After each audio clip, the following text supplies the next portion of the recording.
ik snap die vraag heel goed. Want het thema van de salariskorting is door veel mensen in de gesprekken die ik heb gehad aan de orde gesteld. En ook in het gesprek dat wij gezamenlijk gehad hebben met de vakbonden, onder andere ook de onderwijsvakbond.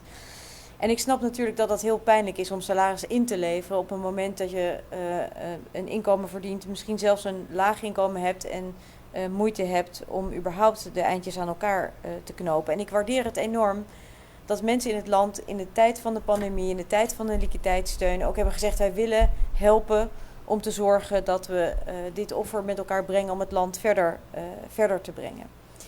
En ik weet ook dat mensen gevraagd hebben van: kan dat ook anders? En we hebben eigenlijk daar een paar dingen over gezegd. En het eerste is dat zolang er liquiditeitssteun is het belangrijk om ook kritisch te blijven kijken naar de salarissen.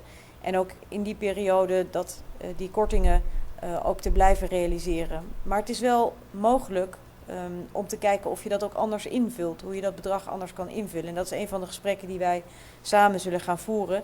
En niet in de laatste plaats, ook met elkaar. En dat hebben we ook afgesproken in de Rijksministerraad. En het verslag daarvan is ook vandaag online gezet. Om te kijken hoe we daar ook een perspectief kunnen bieden. Zodat als de periode van de liquiditeitssteun weer voorbij is, er ook weer ruimte kan worden geboden om mensen weer een breder en ruimer salaris te geven. Dus ik snap het heel goed dat het ontzettend vervelend is.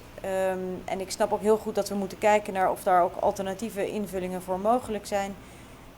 En we moeten ook zeker kijken naar de toekomst en naar het perspectief dat er voor mensen moet zijn. Want om dan terug te gaan naar uw beginvraag. Het onderwijs is natuurlijk ongelooflijk belangrijk. Zonder goed onderwijs is het geen enkel land een florisante toekomst tegemoet te zien. En dat is ontzettend nodig.